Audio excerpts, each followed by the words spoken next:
Hello, everybody, and welcome. This is the recording for level 1. I'm just squinting to see July 25th, 2019, Lessons for Full Spectrum Humans. So I want to begin by talking about a few things that are not specifically related to the information that I usually present, just adjusting this camera so you can see my face better, in this class, but that are very much connected to the experience of flying rainbow lasagna.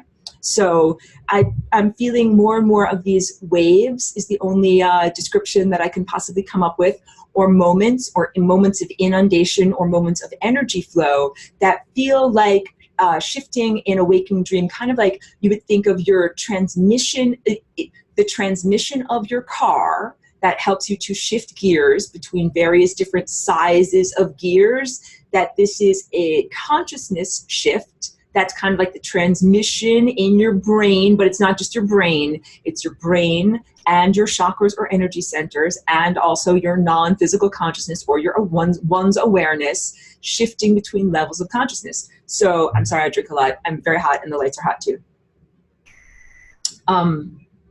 Last week, I was having the experience when I was doing a color study for this painting that I'm doing, where I had music on and I was just drawing and kind of had like a painting kind of close to my face, like as I'm kind of coloring and sketching. And I had this sense of moving between dimensions. And so this is new for me. Again, I'm sharing a little bit personally here. This is not yet the presentation that I usually do for the class.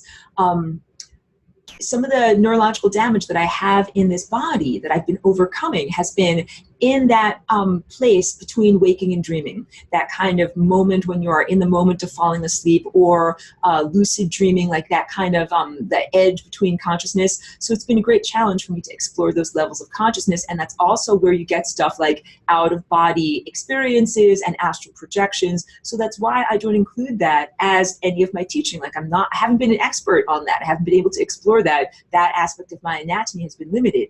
However, I've been experiencing more healing in the recent past, like the past couple of weeks or months, where I'm finding I can access those levels of my own consciousness more without having seizures or neurological disruption. And that is really, really big for me. That's like, you know, whatever, like if you had whatever, you know, if you walk with less and less of a limp. So that is what my experience is like I'm healing, I'm, you know, compensating less and less and able to access more of the natural tendencies of the brain that should be of a healthy, functional brain, right? And so some of those tendencies aren't just when one is going from a daytime alert, wakeful consciousness level to a nighttime sleeping, restful consciousness level. That area, the transmission between dimensions, also has to do with this shift that is birth of a new dimension. Let me show you a painting. I know I'm super excited. If I'm talking really, really fast, that's too bad. I can't slow down, guys. I gotta tell you. So wait. Where's I had this painting already. Do you have it already? I know I sent it over. Blah, blah, blah. So annoying. I know I have it ready. Boom. Okay, hold on a second. Birth of a new dimension. This is, here we go. Not this part. This is the painting I wanted to show to you. Birth of a new dimension. And let me make my face a little bit bigger so that the archive will show it easier.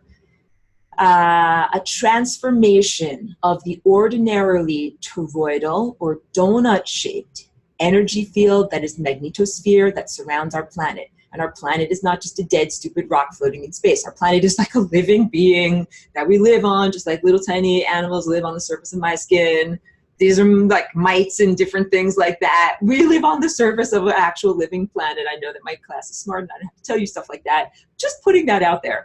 The planet is alive. And so we have this ordinarily toroidal energy field that surrounds us. That's what I've been teaching everyone all about. What is the shape of your toroidal energy field? So that you can better understand all of this stuff as precursor to transforming into lasagna.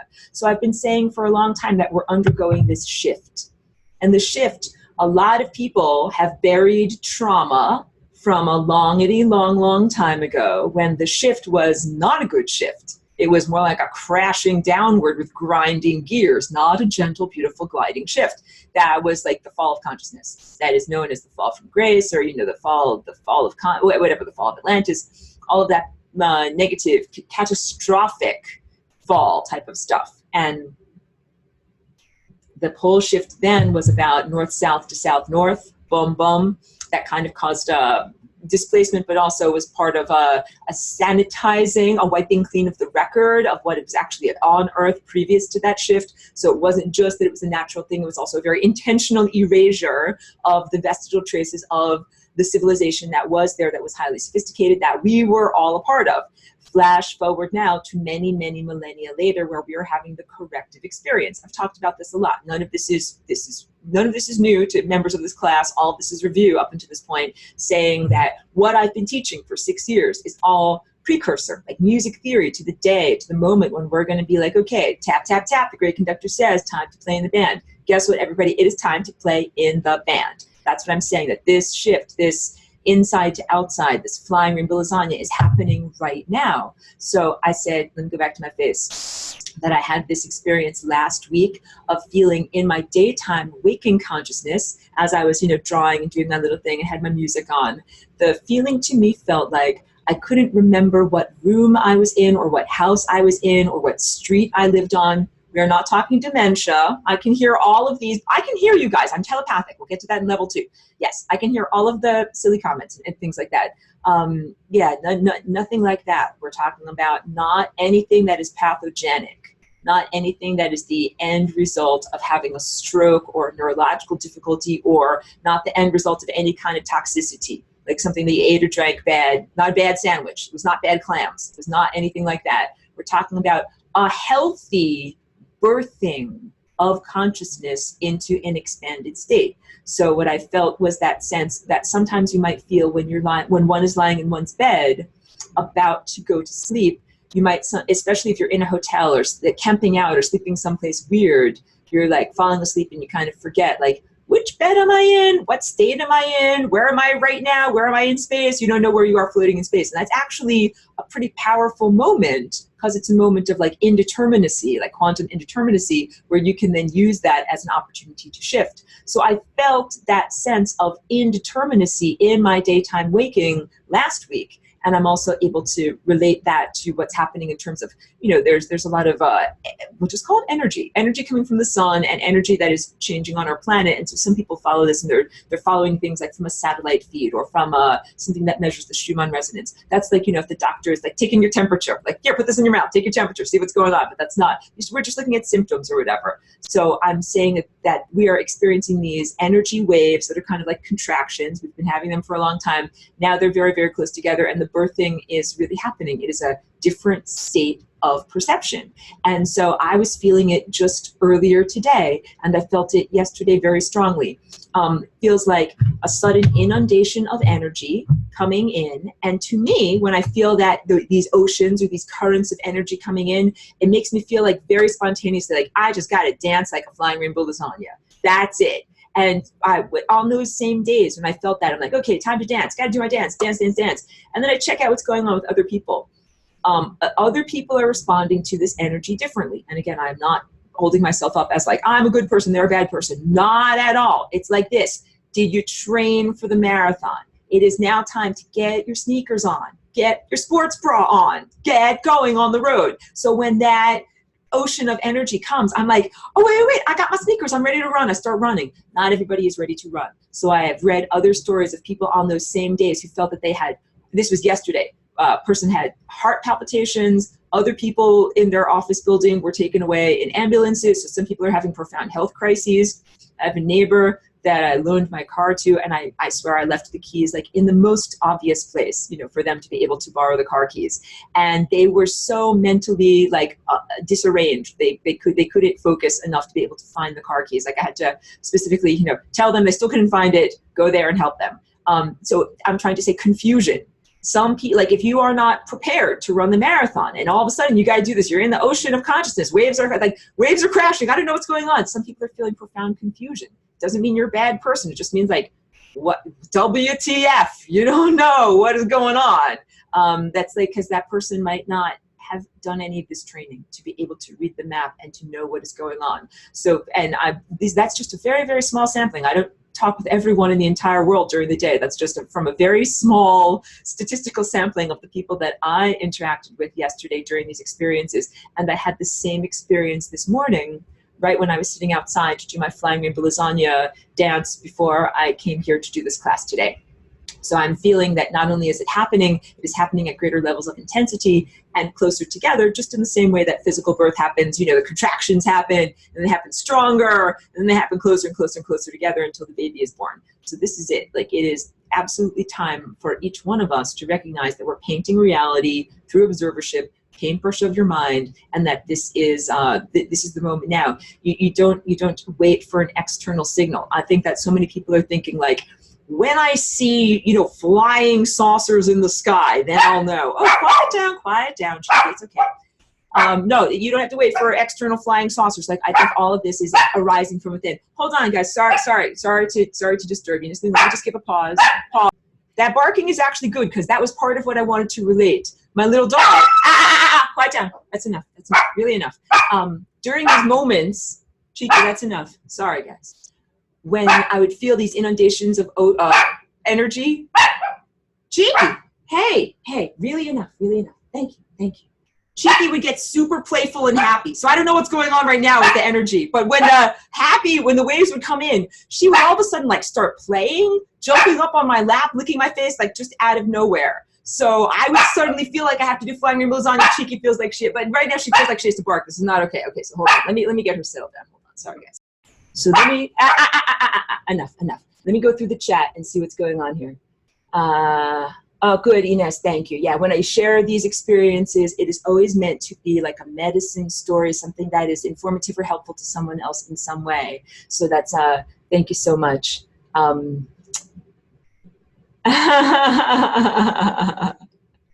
Yeah, okay, wonderful. So that was one of the first things that I wanted to talk about, was that. Next up, let me do homeworks. Hold on a second, let me drink more water. I am so happy and pleased and gratified and just knocked out in the best way by all of the people that are choosing to participate and do the homeworks, and by the beautiful level of artistry, right? If I'm squinting or making funny faces, it's because I'm focusing on bringing up some images, and then I'll switch to the imagery. So also I'm sharing some images with the permission, of the people that may, I want that to be down there. I should do one thing at a time. I'm trying to talk and do too many things at once. Nope, okay. Say, hey, I love your homework. I just want to share it with the rest of the class. And most people are totally fine with that. Okay, good. Close it up. So if I share your work, thank you. And if I don't share your work, of course, it doesn't mean anything bad or anything like that. Please don't internalize it in any way like that. So I want to show, so this was for homework 3. Wait, do I have everything that I want to show here? Hold on a second. I might want to get one more thing to show. Okay, I'm just showing 3 examples, but I know I have more. I saved a lot of them. Let's just work with what I've got. These are 3 examples from 3 different students. So first of all, what I love, wait. So I can hear the voices of the critics, the chirping crickets that are like, Aurora, like, you're making all of these people paint paintings that look just like your paintings. Wait. So what I'm teaching with these basic patterns, I'm teaching like a chord. Here, I got my piano on today, right? I hope you can hear me. Turn it up a little bit. There you go, okay? So let's say there are 3 notes.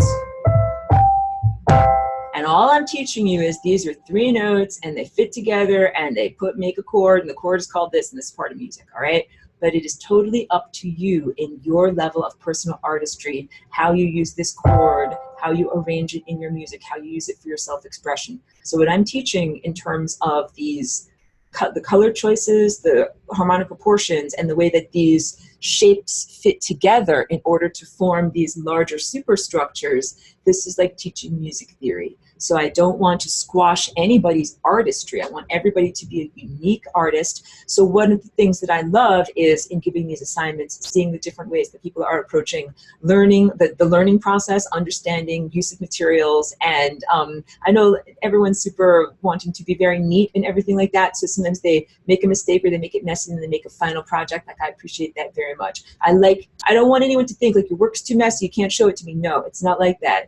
That's like, when you're listening to a musician practice, that is not ugly. You're listening to the learning process. So Everybody is understanding this in their own way. That's what I want. There are minor differences. There are minor, not mistakes, but let's say fine tunings to be made. I'm appreciating very much seeing all this. So I'm appreciating very much the efforts, the artistry, and being able to see the unique differences in the way that people are coming up with this. But then, as always, it's up to you to take these basic, language. Think about this. When you went to school and you learned the English language, you learned ABCs and different, grammatical structures. But you never said, "Hey, don't teach me grammar because that I'm not going to be able to write an original story." Like, well, of course you can write an original story. You have to first learn like how to spell and how to do it. These are like spelling assignments. These are like, basic learning assignments to figure out how grammar even fits together in this higher dimensional language. But once you learn the language, I want everybody to create their own unique self-expression. So just being very clear, this is not about creating anyone else to emulate me at all. This is all in order to give tools of empowerment. So homework 1 were the basic structures, basic harmonic structures and colors. Homework 2 was putting that together into a flat array. Homework 3 was this: what happens when you add in the lines to make it look like it's a higher dimensional vortex array as opposed to just a flat 2-dimensional cross section. So what in all of these assignments, what I hope you're understanding, what I'm teaching in the first 3 lessons is how to hop into a higher dimensional state and drink. That's what we're learning, because in Flying Rainbow Lasagna, the hop of a higher dimensional state is going from this present level to this. That's what Earth is doing right now. Earth is hopping into a higher dimensional state. And so I'm teaching how was this created from the 0th dimension up into these higher dimensions, and then you just have to keep doing the same journey. That's what I'm trying to say. So like the journey from the 0th dimension into the 1st dimension, into the 2nd dimension, into the 3rd dimension. You're already doing all of this dimensional hopping. You've been doing it for a long time. Now it's just a question of doing it consciously and doing it from your present state into the next highest dimension. That's what this shift is. And it's literally happening today. Like not tomorrow, not yesterday, like it's happening today. And it's ongoing. But I just wanted to say, like, okay, so what is the next assignment? Let me put these things down. Hold on. I know I'm going to squint. I'm going to make funny faces. Sometimes I also make guitar face, like I'm focusing so much, like I know I'm contorting my face. Okay, hold on a minute. I already showed you this. This is what's happening with our planet. So this is at the request of a lovely student in this class who says, are you going to teach us how to accurately draw the chakras and how they relate to the physical form? And the answer is yes. That is the next assignment. That's going to be homework 4. But before we're ready for homework 4, we got to do a lot of other prep work in the class. So that homework is going to be delayed, and what I'm going to do is start to break it up into bite-sized manageable pieces. So this is going to be homework 4. This is the goal of what everyone is going to learn. You haven't just been learning abstractions of what these shapes and harmonic proportions are. You're going to learn how it relates to your actual physical body, because you've got a body that you can touch and science can weigh and you can point to with your finger, and you've got this other body that science can't point to with science finger, but that we are learning about nonetheless. So this is the end result. Here's an image with no human figure in there, but these are the arrangement of the chakras and how they all fit together. And then let me show you. So this over here is a simplification that I'm always showing in this class. It's a simplification of the way that these chakras are arranged, kind of like but think of an apt analogy. I can't come up with an apt analogy. I've simplified the actual arrangement of the chakras in this image in order to just show them to you without too much confusion. But it's not that accurate. So this image is much more accurate when you look at the way that the chakras overlap and how they fit with the human body. But you can also tell, like, it's a lot of like visual deciphering. Like you're like, what am I looking at? What's going on? What's in front of what? I know that's a challenging image to look at. So that's why I did the other one first. That is a simplification. Let me show you some of these images. This is how the homework's going to be broken down, but this is not the homework yet. This is going to be homework preview for in a couple of weeks. So here you can see orange, there's a very, very pale yellow, there's a green, there's blue and indigo, indigo and violet. That's where I'm kind of hovering my cursor. Wait, I should add it. No. So wait, this is part of understanding how these things nest together. They don't just all have the same convergence point, which is what I've been asking you to draw in your homework up to this point. Drinking. Like here, I'm hovering my cursor around this convergence point. Now I'm hovering my cursor around this convergence point. It's not the same point because this place on your physical anatomy is not the same as this place on your physical anatomy. So we have to understand how these, if they're like Russian dolls, like nested Russian dolls, how are they deconstructed? And so that's what these are, what some of these assignments are going to be, where you will learn exactly how they're constructed. Look at how the way that this violet edge nests perfectly within this orange cleft. All right, we're going to learn all about this. Let me show you a few more examples. Here's a really good example. And this actually relates to, let me get my extensive notes, everyone. Hold on a minute. I spend hours each week preparing with my extensive notes. For level 2 about telepathy and the higher senses. So remember this image as it relates to level 2, because we have here the interplay between the violet chakra, which is the highest interval, the highest note of your human octave, violet, and indigo, which is this one over here, which is associated with Christ consciousness, but not the Christian religion or the doctrines of the Vatican or anything like that.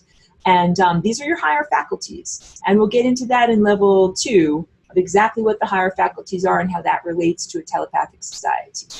And I'll just show you a few more. So you can also see here how, again, interplay between violet and orange sitting within that cleft. Nestled within the bosom. Here's another violet with orange nestled on in there. And let me show you one more. I think these go from more complex to less complex. Okay, here's turquoise. So light blue nestled within the beautiful cleft of physicality, red. And then how that also relates to green, which is love. And so we're going to build it all like building blocks. So don't worry. Okay, great. Back to my face. I showed you all the important images I need to show you. There's more images coming, but I had everything extensively organized. I feel like, yes, like, okay, and let me get through chat. Okay, wait. Get to here, and then I'll get going on the actual presentation. So wait. Miniman says, homework was a bit too complicated and confusing to me. Redoing it the second time, still don't fully get how to do it. Thank you. So what I would like for you to do is to draw, let me see if I have anything. No, hold on a minute. The homework number 3 was, I just made all of my pictures go away. Here, I'll just choose this one.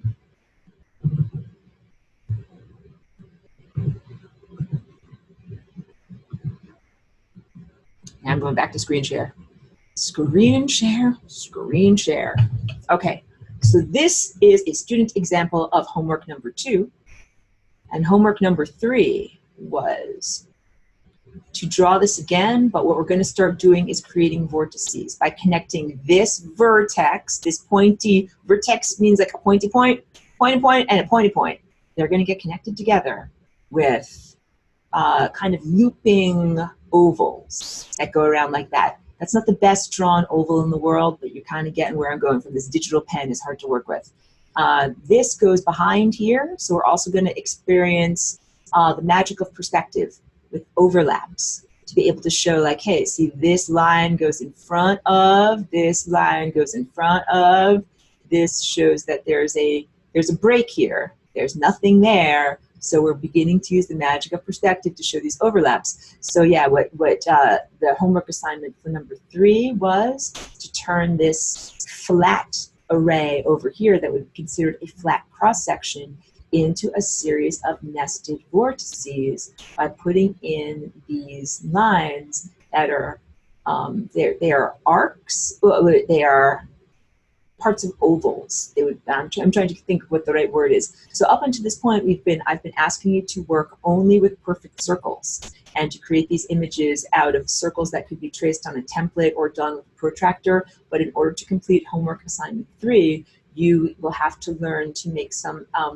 lines that are arcs, that are ovals, that are not perfect circles. So this is also part of jumping into the next highest dimension when you are Here, go back to my face. When you are no longer just doing everything flat, you're doing things now with a higher dimensional perspective. You have greater degrees of freedom.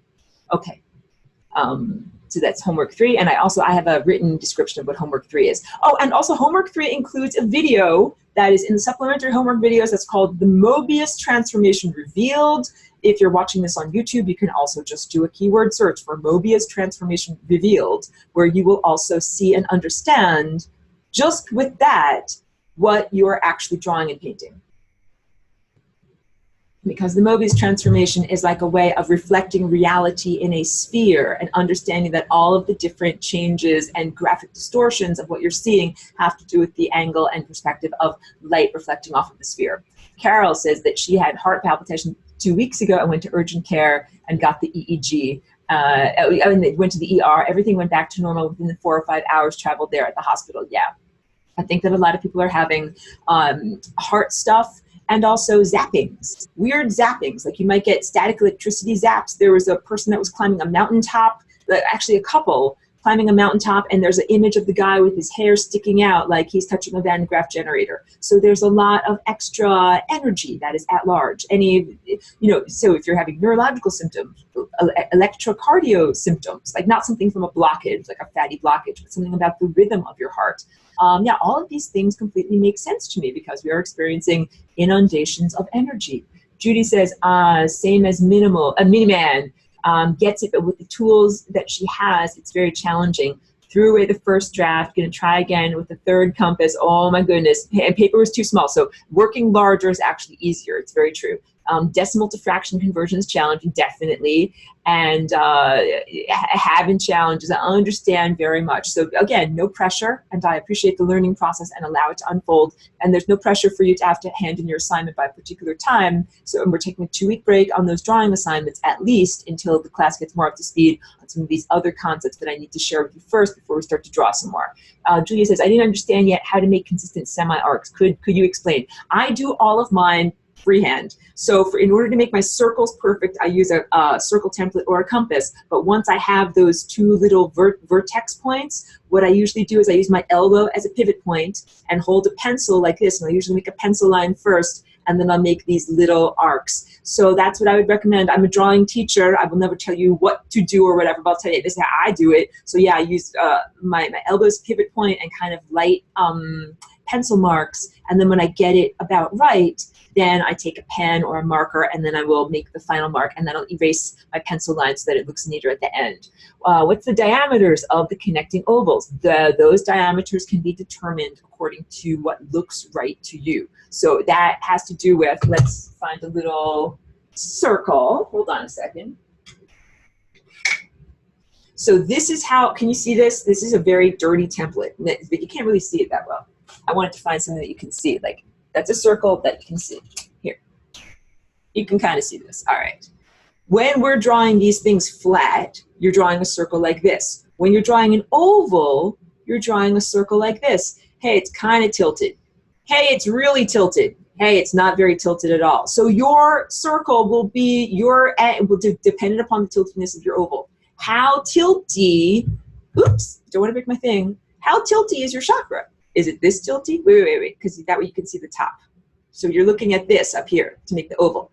Here, it is 0 degrees tilty. It is completely flat up here. It's a tiny little tilt. A lot more, a lot more, a lot more, a lot more.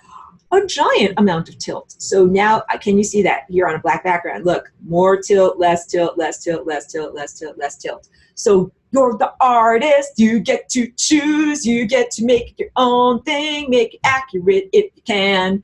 All right.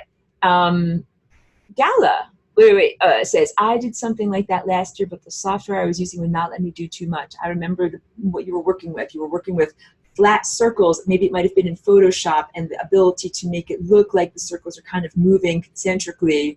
And I did some, I appreciate very much the work that you did. Carlos says, do energy fields appear opaque, or can you see through them? Okay, we're talking about seeing with your inner eye.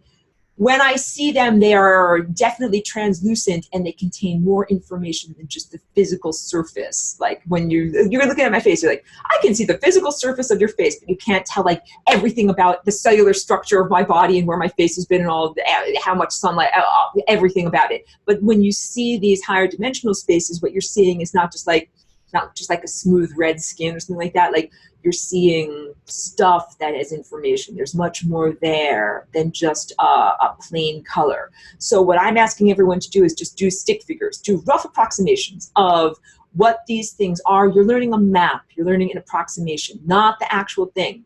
In preparation for when you actually see the actual thing. So again, a map is different than the landscape.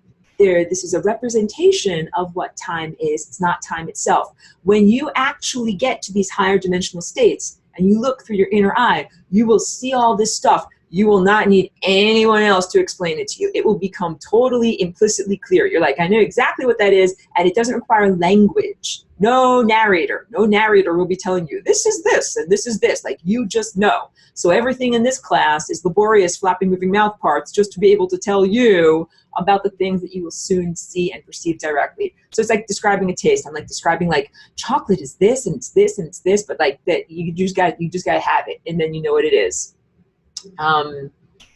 Gala says, I have it up now if you want to see if I'm getting it right. Let's see it. Put it up. So Gala, let's give you permission. How do I do permission to do a share screen? More.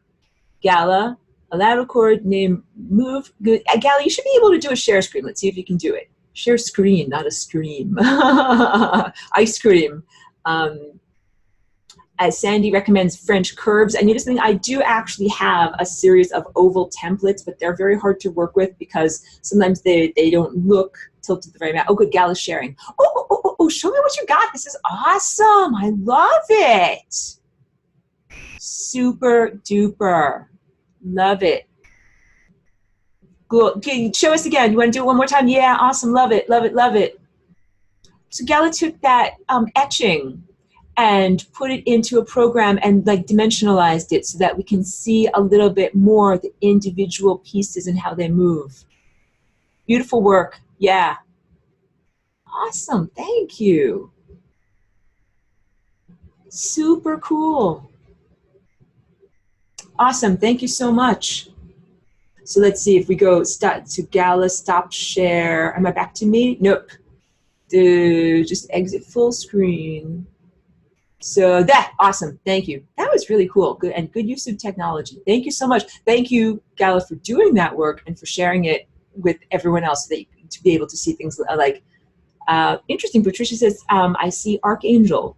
So someone asked me like casually in a messenger, like, what's the deal with guardian angels? Blah, blah. See, like, angels are real, but they are not how they are described in the Bible, and they're not how many people believe about angels, like in pop culture and with, cards or, Hallmark cards and things like that. But angels are real, and they're like polygons. They're polygonal shapes. They're like, they have movement and vectors and force. Yeah. Oh, interesting, Patricia. Thank you for that reportage. Okay, so let me get on to level 1. Okay. And let me bring up a good image to talk about this too, because level 1 has 2 parts. Level 1, lesson 4 has 2 parts. The first part is called the organic and the inorganic. Let me do one thing at a time. And this is in the recorded homework lessons. And I recorded those almost 7 years ago at this point. When I used the word inorganic at this point, this is my disclaimer, asterisk, disclaimer. This is from when I recorded all the way back then.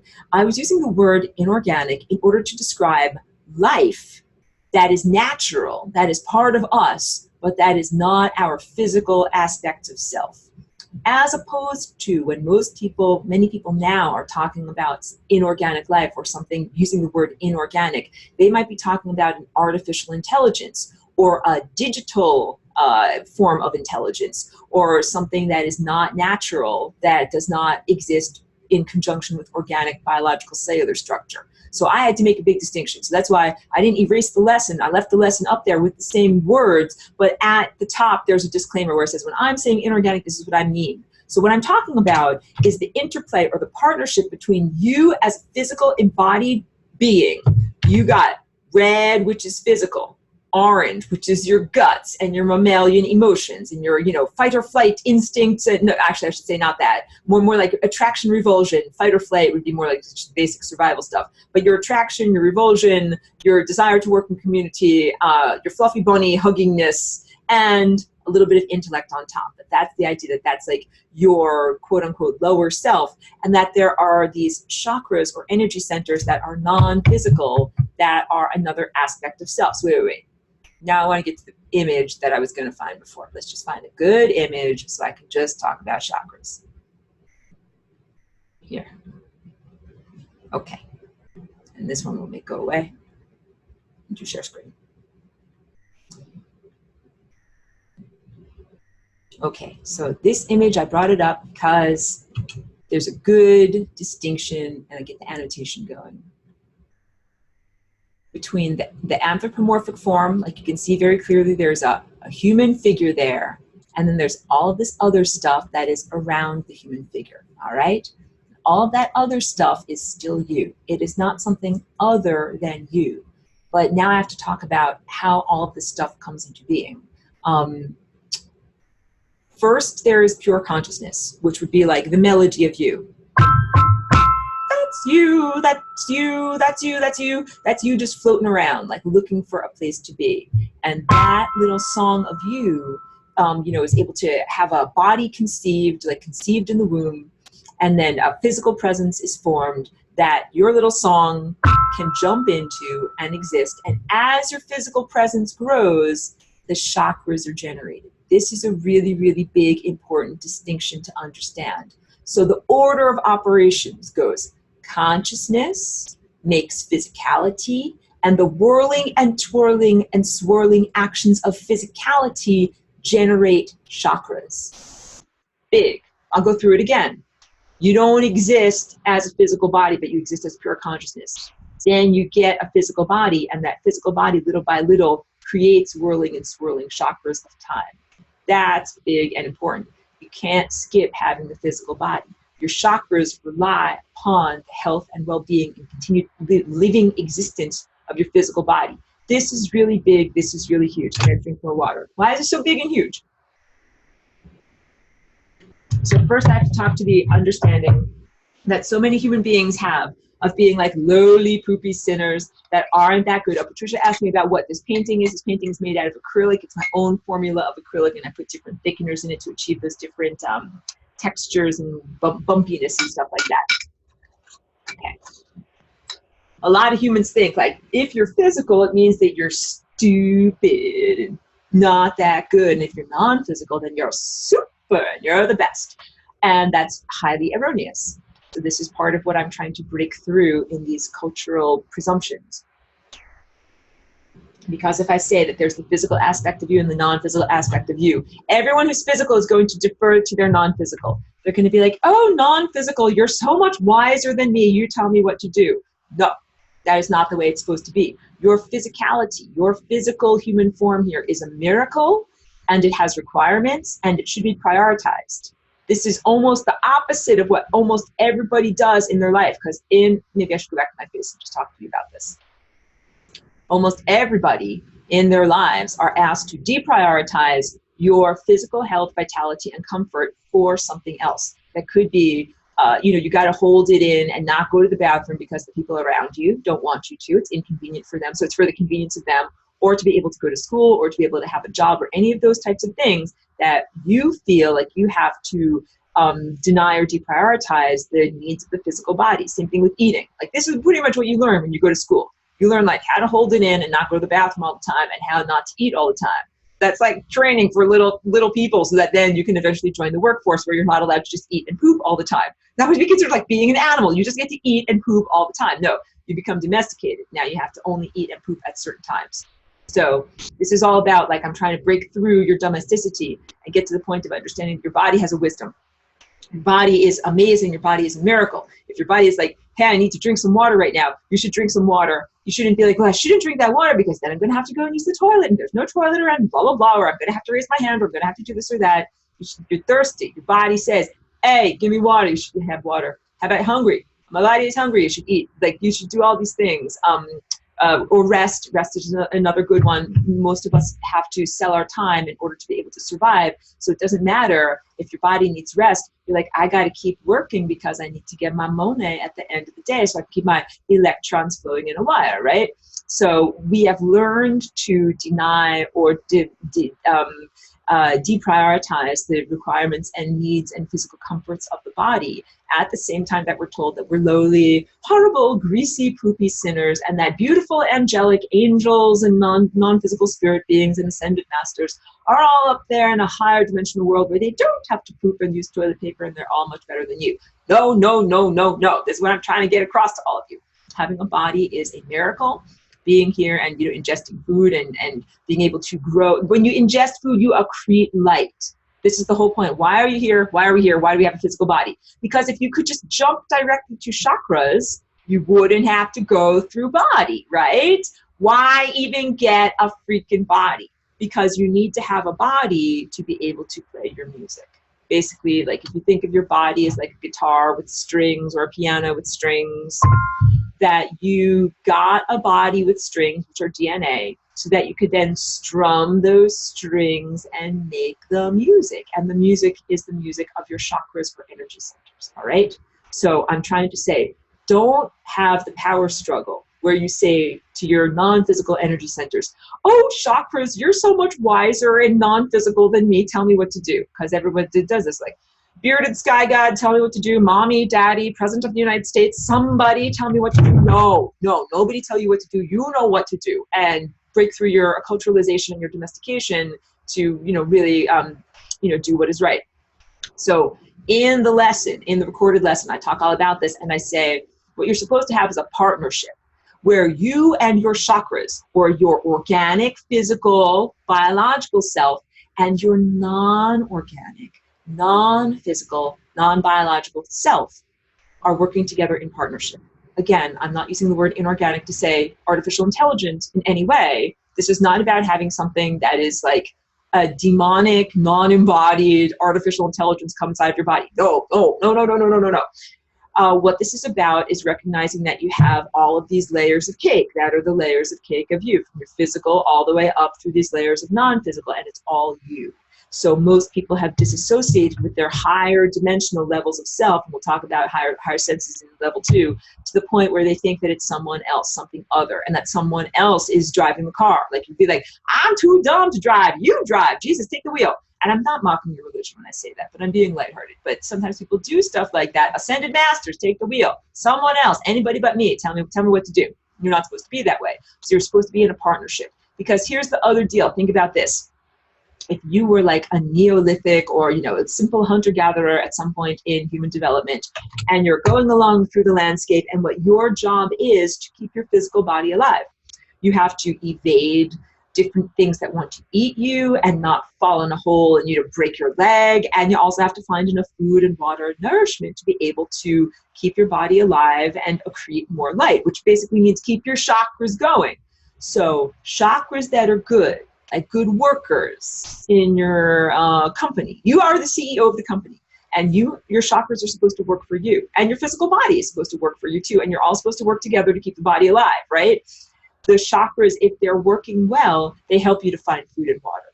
They don't. What the worst thing in the world would be if they distracted you with constant nonsense, while you couldn't find like berries to eat because you're busy having a stupid conversation with nonsensical higher dimensional beings. Do you understand what I'm trying to say? That so many people in this time and place, people are fooled by synthetic telepathy, yes, but so many people also would be happy to deprioritize their life to the point of losing their job and sitting in a lotus position and never eating because they're too busy talking to what they consider to be higher dimensional beings. And that's not good. Higher dimensional beings should never be like, yes, sit in a lotus position and starve yourself while you have a, like 3-month-long conversation with me. No, I would never do that to anyone. I would be like, hey, are you hungry? Like, get a little sandwich, then come back and we'll keep talking.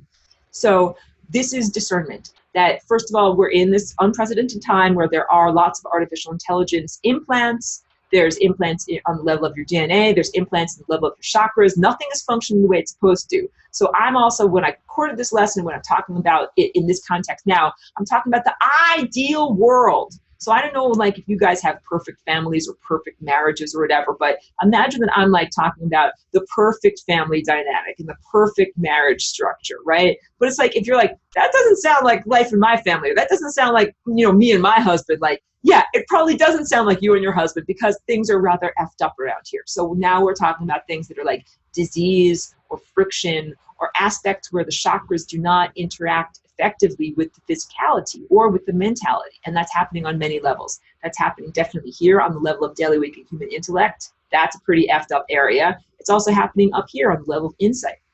There's a lot of fake Jesus programming that's going on up there, fake astral Jesus. Wait, I'll get to more questions.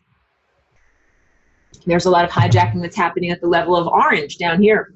That's your emotional energy being hijacked. There's a lot of destabilization and diminishment happening at the level of heart. So the chakras are beautiful aspects of your anatomy. It's like, if your eyeballs don't work, you shouldn't like stab them and be like, get rid of your eyeballs, they don't work. No, you should fix them so that they actually work. You should tune them. Be like, why are my eyesight blurry? I don't know, let's fix them. Like with glasses or something like that. So the idea is, if your chakras are out of tune, don't be like, I hate your chakras, I'm going to stab you, or I'm going to remove you, I'm going to get rid of you. You should be like, hey, these are out of tune. These guitar strings need to be tuned and changed. So first of all, power struggle.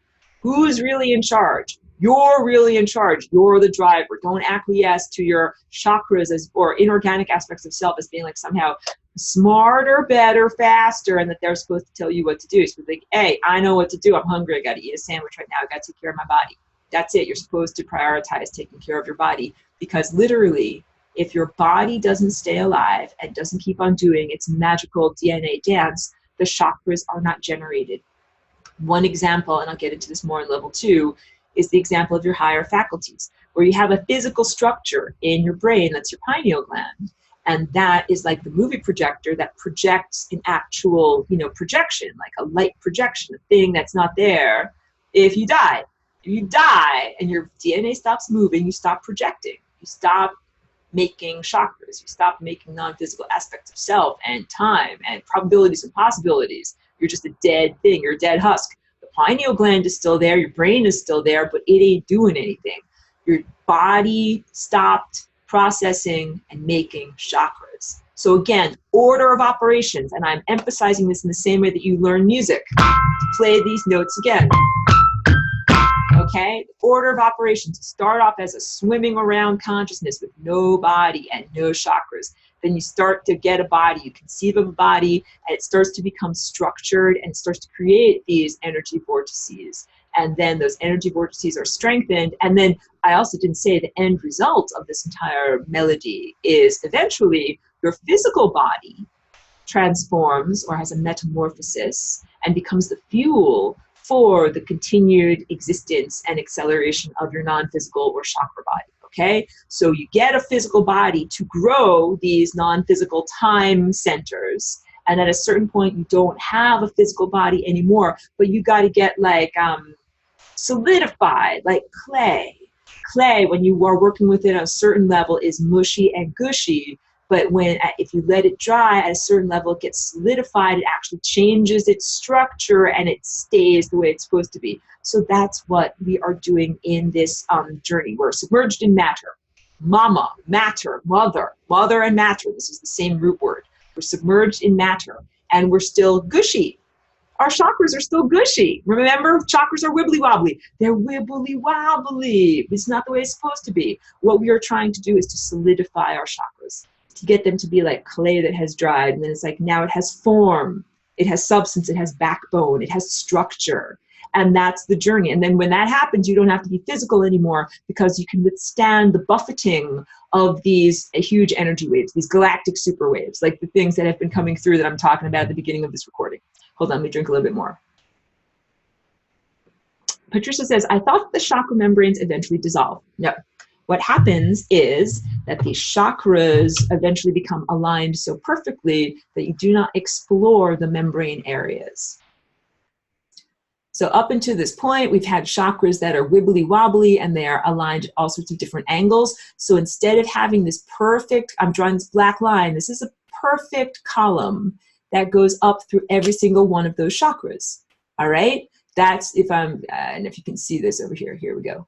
Here's that time vortex. You cannot see that. Draw it in a different color.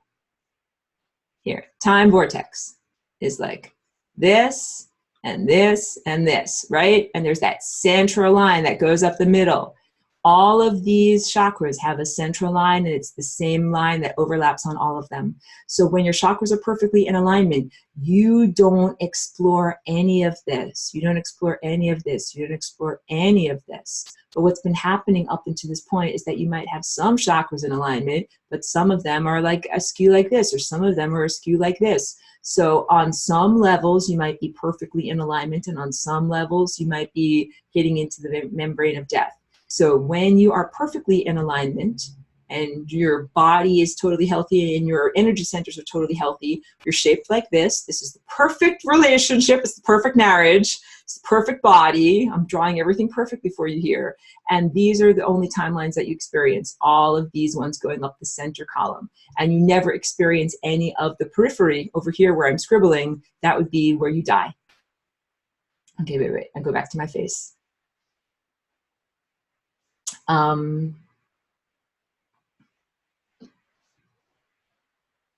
Good. I'm just kind of checking my notes. I'm making sure I'm getting everything good. Okay. So it's part two of lesson 4, level 1, is about food. And these two lessons go together a lot. So the first one is saying you're actually supposed to be in charge of all aspects of yourself, from your physical to your non-physical. You're not supposed to deprioritize your physical. You're not supposed to live, cowering in fear or whatever, supplication to your non-physical aspects of self. And food, when you eat, this is really big. When you eat, you're supposed to feed your non-physical aspect of self. So here I have wonderful juice from my garden. That's good. That's a homemade lemonade. That's really good. I just tasted that in my physical body, and I made an analog recording, like a neurological recording of what that experience is like. But what I want to do is send that analog experience in a non-physical recorded sense to my other aspects of self. You can consider it sending it to a future self that doesn't have a tongue and taste buds. That's the way this partnership is supposed to be. So again, this is not anything like you are letting a cyborg jump inside of your physical body and then you're devoting all of your food to some kind of whatever, evil, malevolent demiurge god.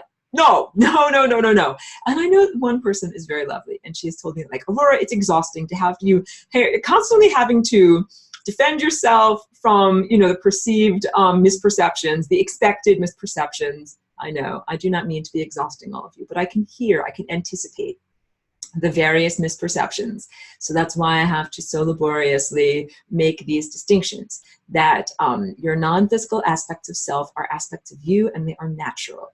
They are not organic, biological, cellular, but they are still you. They're made out of time, and they're made out of pure consciousness. And we're supposed to feed them when we eat and drink with our physical body. So I use this example.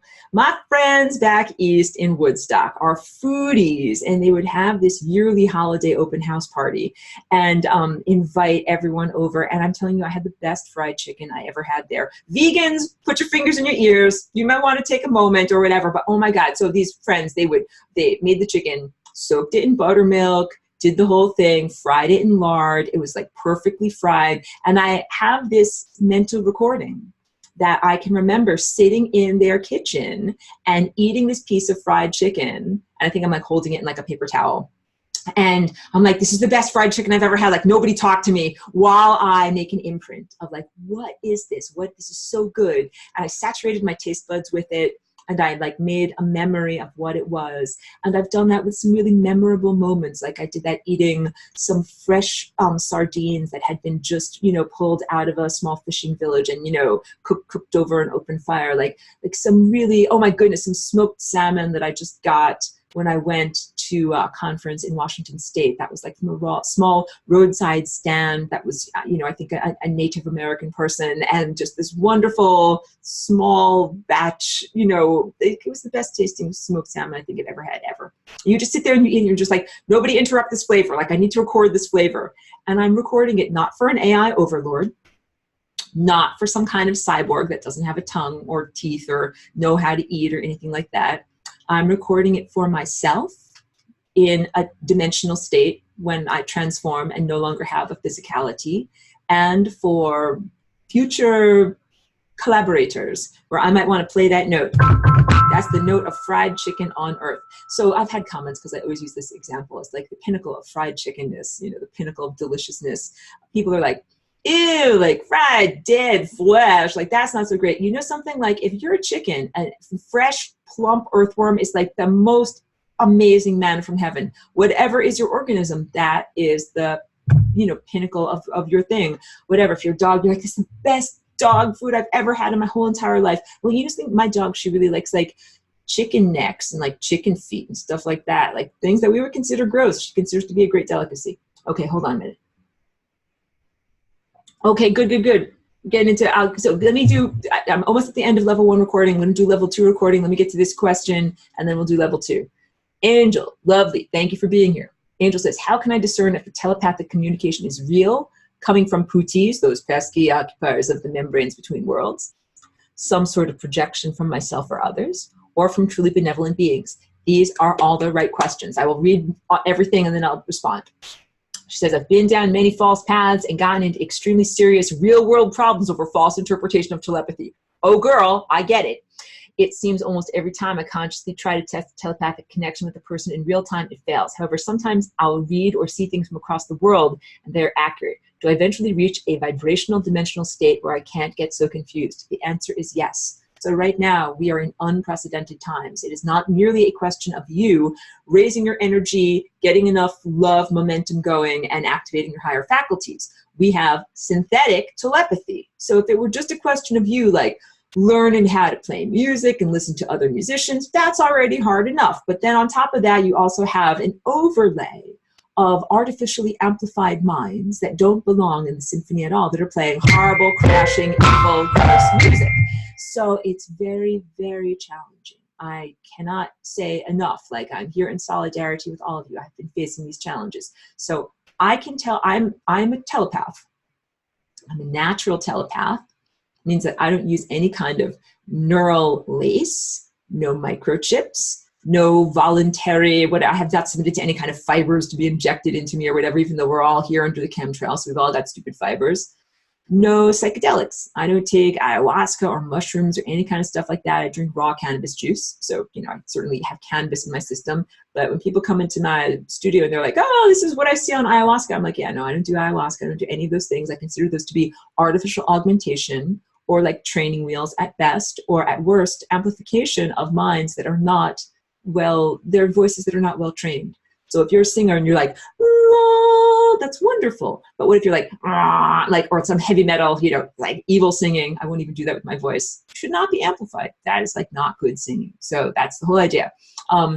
How can I, so very challenging. I find it was synthetic telepathy in my home was way worse when I did not have a smart meter cover.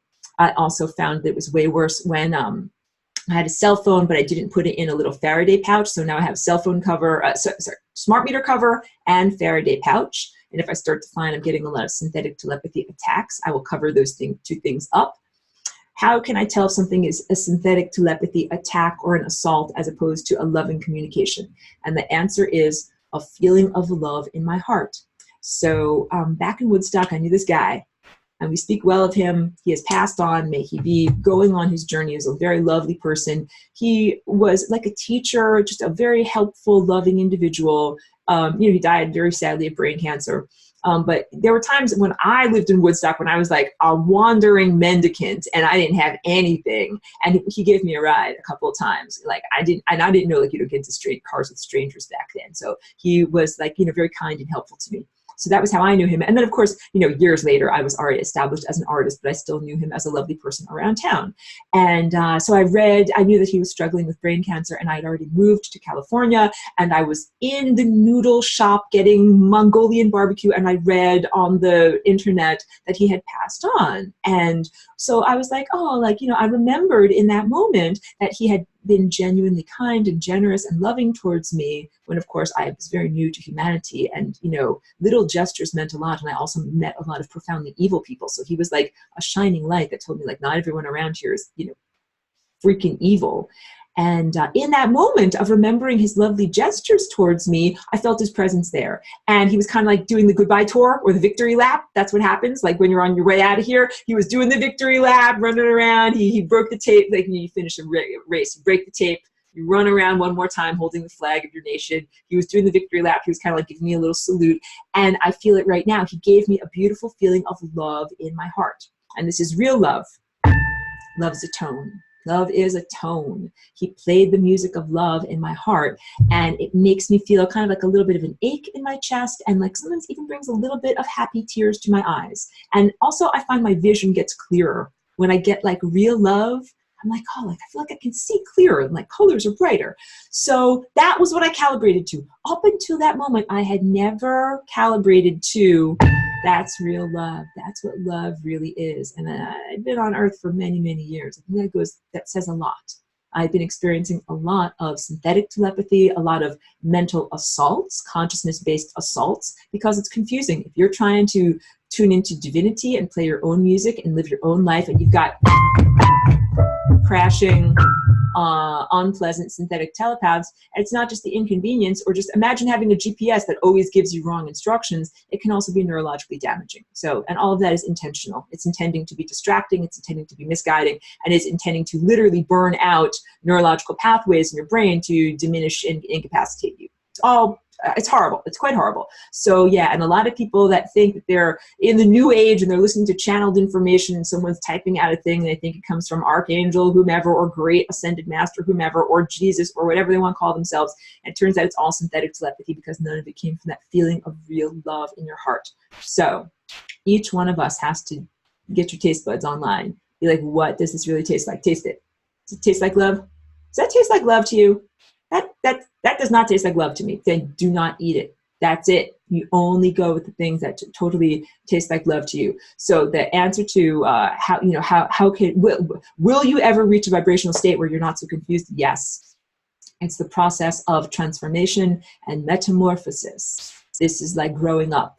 And it's way easier to fool a little tiny kindergartner than it is to fool an 18-year-old or a 25-year-old or a 40-year-old, because you have a lot more catalog of experience. So it was a lot easier to fool me in the first couple of years that I was here experiencing synthetic telepathy. Once I got older and wiser, I'm like, oh, I know what love feels like. That ain't love. Hit the highway. Get out the window. I ain't talking to you. So that's it. It gets easier. And now not only can I tell in terms of synthetic telepathy whether something is loving or someone is loving, but I can pretty much tell looking down the street, like if a person is carrying a frequency that I wish to interact with. And I used to not be able to tell just by looking, but now I can tell. Miniman says, why are spiritual people vegan?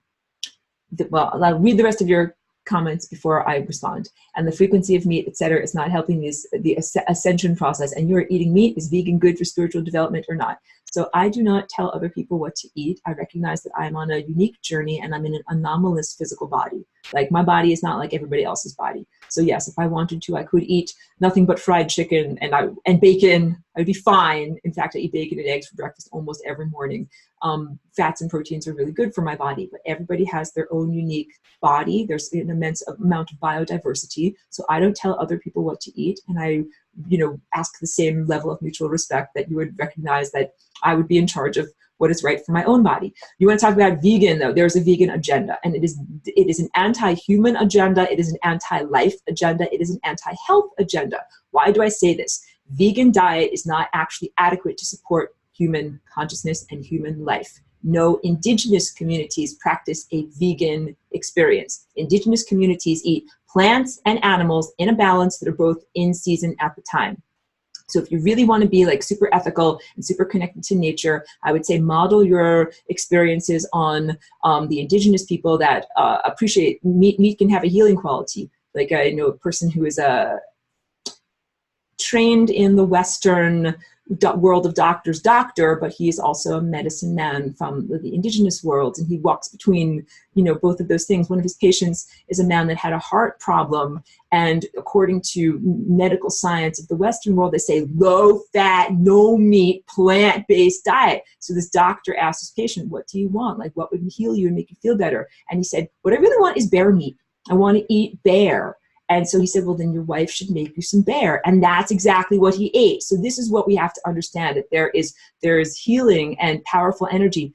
I'm not talking about factory farmed meats, and I don't eat factory farmed meats myself. I actually have a wonderful local ranch and local butcher, which is one of the reasons why I live here, so that I can have access to the meat, and it's of high quality, and it lived a good life, and it is not filled with chemicals and other byproducts. So there's a way to eat and honor all the food that we have. And there's lots of people, and they say like, but plants, if you're eating a plant, you're not causing suffering. But hey, actually plants have consciousness, and plants can feel pain, and plants have lectins, which are anti-nutrients, and other defense mechanisms like thorns that say, hey, we don't want to be eaten. So, and there are really extreme sects within humanity that have gotten to the point where they say, well, I feel basically so bad about myself that I don't feel like I'm allowed to hurt anything else in order to be here. So I'm only going to eat something if it's like a piece of fruit that falls off of a tree and falls right at my foot, and I'm not hurting anything by doing that. But hey, y'all got to know that there's the pesky little difficulty of microbes. That if you eat an avocado that falls off of a tree, if you put it in your tummy with no microbes, you will not be able to absorb the nutrients out of that avocado. You need to have the intermediary of one-celled animals in your guts to be able to unlock those nutrients.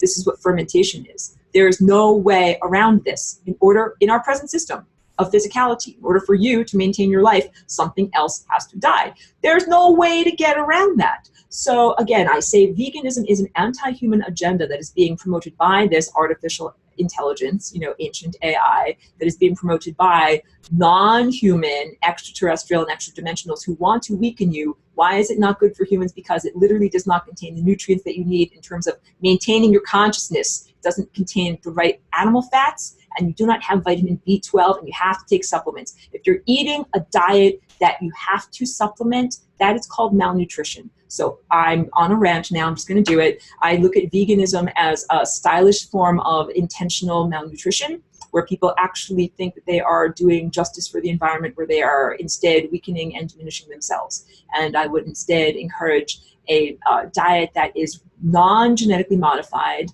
non-chemically produced, in season, locally produced, and in accordance with what your particular body needs, because not everybody is the same. Depending on your blood type and your DNA, some people do really well with high protein meat diets, some people do much, much better with grains, and that is completely about the type of being that you are. So it's like if you're a little tiny chihuahua, you eat little tiny pieces of food this big. If you're a Great Dane, you eat a big giant steak this big. That's it, okay? You don't try to pretend that there's a one-size-fits-all diet. And this whole thing about like, if you get less karma if you just eat plants as opposed to eating meat and eating vegetables is totally bunk, because again, think about all the trillions of one-celled animals that you are digesting. We say, but one-celled animals don't have consciousness, not like a cow.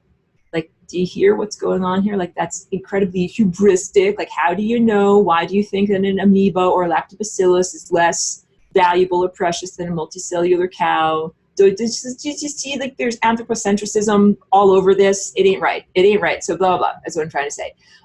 So is vegan good for spiritual development or not? No, I think that vegan is not good for spiritual development. I think that people who decide to go vegan because they want to, like, whatever, I think they last about 2 years. And then they find that they have profound intestinal issues. They get really skinny. They have teeth issues. Their gums start to degrade. The enamel on their teeth starts to degrade. And they have to decide, like, do I want to eat for a belief system, or do they really want to eat for what their body needs? And then a lot of former vegans that I know, they go on a paleo diet, which is pretty much bone broth to heal their guts, because they have so much gut inflammation from eating plants with tons of anti-nutrients in them, and pretty much the complete opposite of mostly fats and proteins from animals, and giving themselves a break from all of the other stuff they've eaten. You just need, like, potatoes and tomatoes. They're great, but they've also got some of these chemicals in them that are not that good for the body and can cause inflammation. Like, you have to understand seeds and other things, other parts of plants, like, are not edible. You cannot sustain yourself on them. The plant wants those seeds for itself. And so, if you want to talk about consciousness, if you eat an ear of corn, you are committing genocide. That corn, those seeds, are that corn's future generation. It took its consciousness and it put it into these little packages that are in stasis. And it said, I'm putting them through time. I'm putting these into the future, into the time, by making them these little seeds.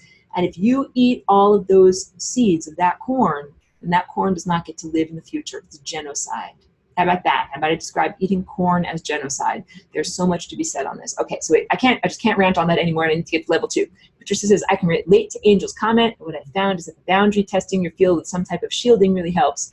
A Merkaba or 12D shield of light. Yes, yes, yes, yes to Merkaba. Julia says, my dog heard that and came to his dish. He loves sardines and chicken. Oh my God, your dog's telepathic. I gotta send him some little food, some little telepathic treats. Bogus Law Baranowski, you're new. Hello, welcome. Says, is it important to do a clearing of possible negative entity attachments before attempting telepathy with someone? Yes, I'm going to get into more telepathy in level 2, so let me answer that more fully in level 2. Many men says, so just from the health aspect, vegan or vegetarian is not healthy for the body in general. We also have to talk about vegan and vegetarian in terms of, are we talking about soy? Like you want to just stop eating meat, but you're going to eat a bunch of vegan processed soy sausages? Like that's horrible. How about we need to talk about glyphosate? Can I say it? Children, cover your ears. Fucking glyphosate. We need to talk about this. Because if you're going to go to Panera Bread and you're going to be like, oh, I'm not going to eat meat. I'm going to eat a healthy whole grain bagel with, just like a light touch of whatever, some butter or something on there. You're going to get whatever, 332 parts per million of glyphosate. Ooh, a healthy whole grain bagel with tons of glyphosate on it. So is a vegan or vegetarian diet that is primarily based in grains, such as whole grain pastas and stuff like that, in this time and place, is it healthy? I would say no, it is not healthy. So the follow-up question is it possible to find grains that are not contaminated with glyphosate?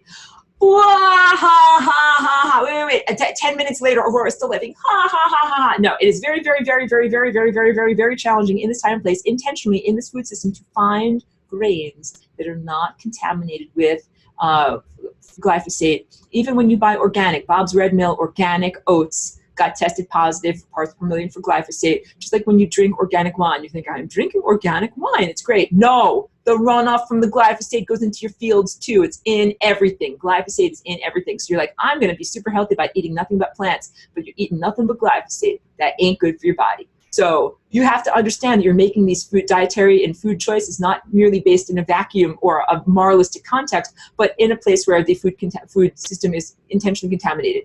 Eat the least contaminated food you possibly can eat.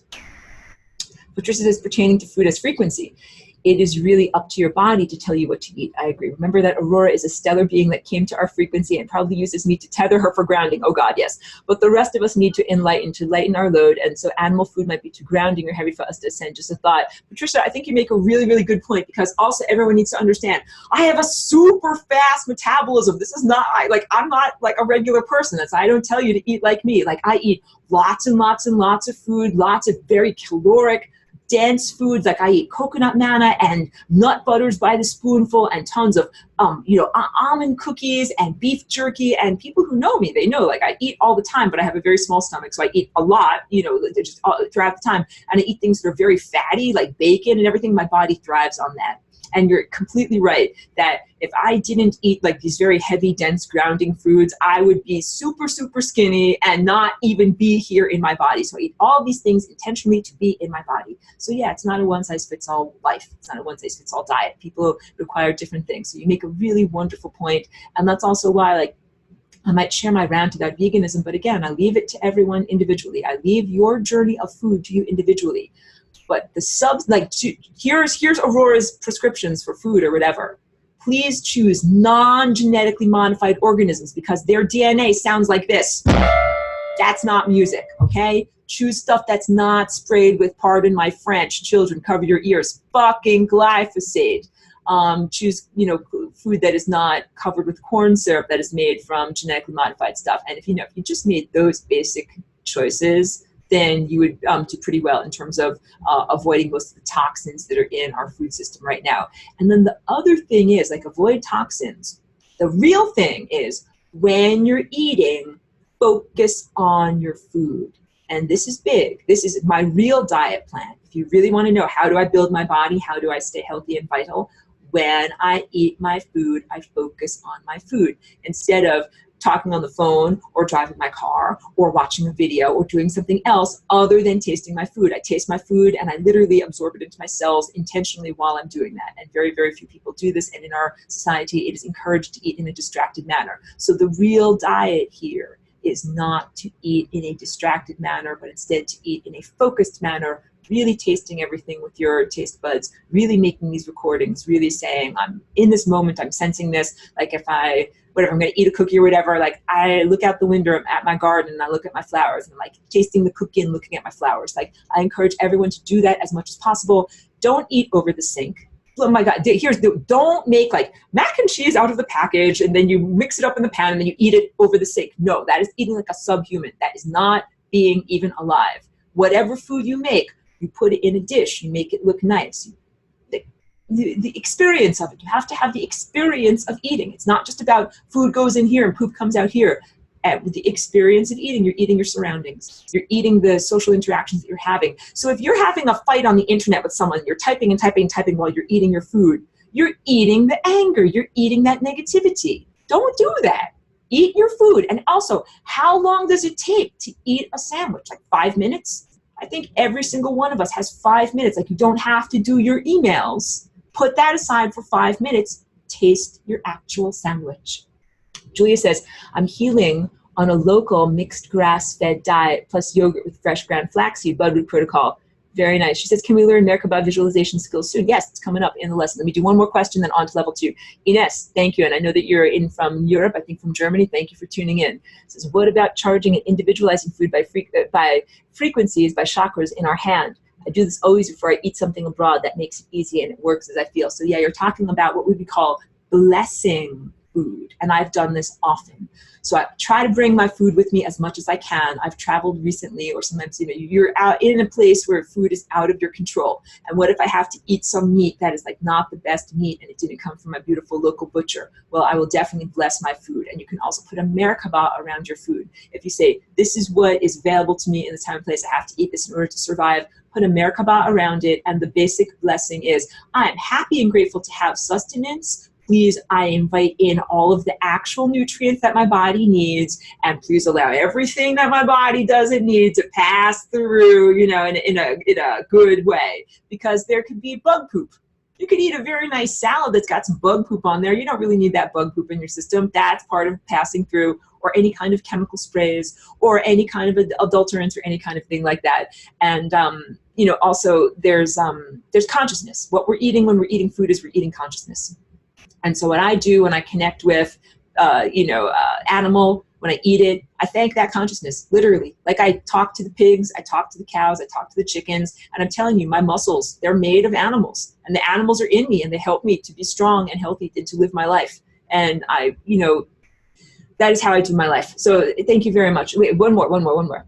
Angel says, I believe we can alchemically change our food's nutritional aspect through eating consciously. Eating consciously, this is what the diet plan is, what I'm trying to say. Transmuting toxicity out of it and charging it with the life force energy our body requires. Really, really great point. And, I neglected to say anything in this teaching about water. I'm very, very conscientious about water. I will not drink water that has any fluoride in it. Literally, I would rather not. And you have to watch out, because a lot of bottled juices come from a facility where they will have fruit juice that's concentrated and they dilute it with water that has fluoride. So a lot of fruit juices are healthy, but they're diluted with fluoride water. So I'm all big on non-fluoridated water, and I get my water from a well, so it has minerals in it, and I also do shungite. And I believe that we should, you can do charging of your water with all sorts of different things like crystals, shungite, structuring water. Like we should drink the best uncontaminated water, but then you also have to do good stuff to it. Okay, I'm 22 minutes over. Let me move on to level 2. Thank you so much, everyone.